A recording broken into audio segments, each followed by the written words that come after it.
রাজিম বিসমিল্লাহির রহমানির রহিম। সকলে পড়েন লা ইলাহা ইল্লাল্লাহু মুহাম্মাদুর রাসূলুল্লাহ সাল্লাল্লাহু আলাইহি ওয়াসাল্লাম। আপনাদের আমি কালেমা পড়াইলাম। পরকালের জিন্দেগিতে যখন যদি আল্লাহ রাব্বুল আলামিন আমাকে যদি জান্নাত দেয়, তা আমি একা যাব না। যারা কালেমা পড়লেন আমি এই কথাটা বলবো আল্লাহ রাব্বুল আলামিনের কাছে, আল্লাহ আমি দুনিয়া থেকে কোনো সম্পদ নিয়ে আসি নাই। আমি আসছি কি তোমার প্রিয় নবী মুহাম্মদ যে কালেমা দাওয়াত দিয়ে গেছিল দুনিয়ার থেকে, সেই কালেমা দাওয়াত পেয়েছি। সেই কালেমা দাওয়াত পেয়েছি এবং নিজে কালেমা পড়ছি এবং কালেমা পড়াইছি। বাংলাদেশের যত ইমানদার, যত উলামা একরাম, যত মুসল্লি যত কালেমাল আছেন পড়ে তার ক্ষতি নেই। পড়েন লা ইলাহা ইল্লাল্লাহু মুহাম্মাদুর রাসূলুল্লাহ সাল্লাল্লাহু আলাইহি ওয়াসাল্লাম। দেখুন কার কালেমার ভিতরে লাভ দিবেন আল্লাহ ভালো জানেন। আমরা হয়তো দেখতে পাই না, বুঝি না। ওই ব্যক্তিরই লাভ দিব, ওই ব্যক্তির কালেমাওয়ালা ওই কালেমাওয়ালা ব্যক্তিরই লাভ দিব যেই কালেমাওয়ালা ব্যক্তি দুনিয়াতে অর্থ সম্পদের জন্য সময় দেয় নাই, ঘর বাড়ির জন্য সময় দেয় নাই, কোনো টাকা পয়সা উপার্জনের জন্য সময় দেয় নাই, নেতা হওয়ার জন্য সময় দেয় নাই, চাকরি বাকরির জন্য সময় দেয় নাই, কোরআনের বাইরে শিক্ষার জন্য সময় দেয় নাই। ওই ব্যক্তিরই আল্লাহ আমি মনে করি যে পরকালে তারে আল্লাহ মান মর্যাদা ওই কালেমওয়ালা ব্যক্তিকে দিবে। ওই কালেমওয়ালা ব্যক্তি যদি কাউকে যদি বলে যে আল্লাহ আমার মনের সাথে, আমার কথার সাথে, আমার মনের তৃপ্তিতে, আমার মনের মহব্বতে আমি ওই ব্যক্তির প্রতি সন্তুষ্ট, তাহলে আল্লাহ তুমি ওনাকে জান্নাত দাও। তা দেখেন তার কথা আল্লাহ ইচ্ছা করলে কবুল হবে। যে যা হোক মুসলিম ভাই বোনেরা, আপনাদের আমি কথাটি যে বলবো এমন একটা কথাগুলি বলবো মানে ঠকায় যাবেন। আপনারা দেখুন কোরআনের যে ছোড়াগুলি আছে 30 চেবেরা, আমি পাঠ অনেক সময় লাগে, সময় দরকার, অত সময় দিতে পারবো না, শর্টকাট কথাটি বলি। কোরআন পড়তে গেলে আপনাদের প্রথম কায়দা পড়তে হয়, সিবারা পড়তে হয়, তারপরে কোরআনের সবক। আমি নিজেই পড়ছি।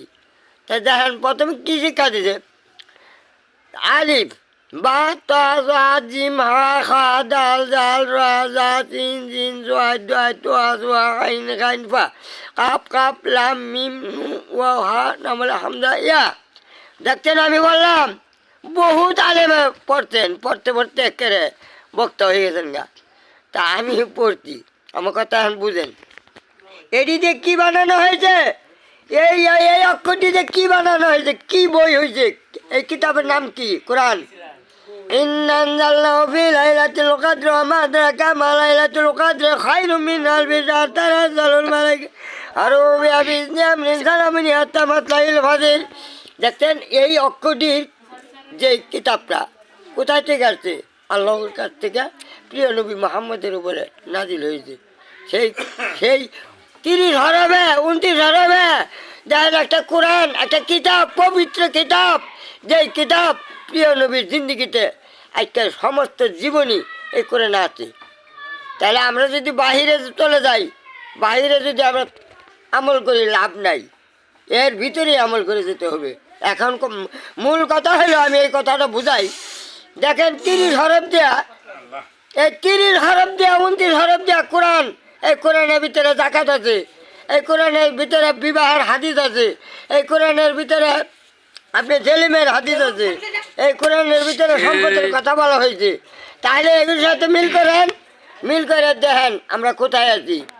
এখন আমি আপনাদের অন্য পর্যায়ে বুঝাইতেছি। 26 অক্ষর ইংরেজি পড়তে অযোগ্য লাগে না, বাংলা পড়তে অযোগ্য লাগে না। এটা নবী কোথায় আছে বাইর করুন। আমাকে যে দোষ দিবেন সে নিজেই দোষের ভিতরে ভরে দেবেন।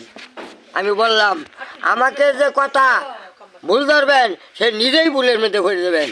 আমাকে আল্লাহ জ্ঞান দিতে, মাহে রমজান বরকত দিয়েছে, আমি আল্লাহর কাছে প্রার্থনা করছি আল্লাহ আমাকে জ্ঞান দিতে। সেই জ্ঞানের জীবনী সংসার বাংলাদেশে বাস্তবায়ন করতে পারলাম না, কথাটি রেখে যেতেছি। আমার আল্লাহ শুনতেছে, আল্লাহর আকাশ, আল্লাহর মাটি, এর ফাঁকে আমি আমার আল্লাহ এই কথাগুলি জ্ঞান দিতে বলে বলতেছি। সবাইকে শুনবেন, বুঝবেন, চেষ্টা করবেন। তাহলে কোরআন পবিত্র, আমলগুলি পবিত্র, জাকাতপত্র, অর্থ সম্পদ, বিবাহ সবই কিন্তু পবিত্র আইন কোরআন। আজকে আমরা কোথায় আছি? 26 অক্ষরের ইংরেজি নবী কোথায় আছে? দেখেন, ABCDEFGHIJKLMNOPQRST, এই যে ভরাতে পড়তেছেন, বাপ মা পোলা ভান্ডে ভরাইতেছেন, বাবা ভরা ABCD, বাবা ভরা সরে সরে। এই দুই শিক্ষার কোনো নবী আছে? এটা না পড়, এই শিক্ষার অযোগ্য নাই, পবিত্রতা নাই। এই দুইটা শিক্ষার লগে আজকে যারা দেব দেবতা দুর্গা পূজা করে, এরা আজকে অন্য অন্য আল্লাহর দিন মানে না, ওরা আজকে শিক্ষার লগে আজকে ইসলামের ভিতরে ঢুকছে, ইসলামের ভিতরে ঢুকছে। দুইটা সম্পদ দেখাইতেছে, দালান কোঠা দেখাইতেছে, দলাদলি দেখাইতেছে, চাকরি দেখাইতেছে। হায় হে রে, কত নেতা, কত খেতা, কিচ্ছু লাভ নাই। মিনহা খেলা না ঘুমাবি নদী গম, মিনহা নখরে তো গম, তারাতে নখরা।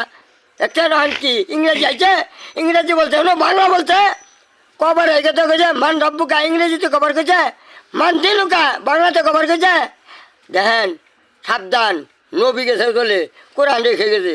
আপনার শয়তানের দুঃখায় যদি অর্থ সমাজের লেগে পাগল হইয়া, ঘর বাড়ির লেগে পাগল হইয়া যদি পরকালে জিন্দিগি হারান, লাভ নাই, কিচ্ছু লাভ নাই।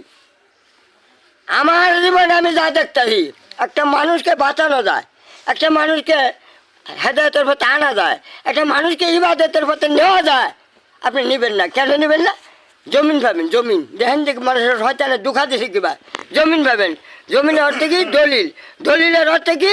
20, 30, 50 লাখ টাকা। টাকার অর্থ কি? ইংরেজের বাংলা। এর অর্থ কি? নাবাক শিক্ষা। এই টাকার ভিতরে সব ধর্ম পাগল হয়ে গেছে কামাই করার জন্য। আপনি খাবেন, কিনবেন, ঘর বাড়ি করবেন, দলাদলি করবেন, কোন লাভ কি? কবর আপনি জবাব দিতে হবে, মান রব্বু কামান দিন কামান নবী। সে কোরআনে আছে, সে আমলগুলি আছে। যাই হোক, আপনারা অর্থ সম্পদ থেকে সরে যান, টাকা পয়সা উপার্জন যারা করতেছেন আর করবেন না। আসসালামু আলাইকুম রহমতুল্লাহ।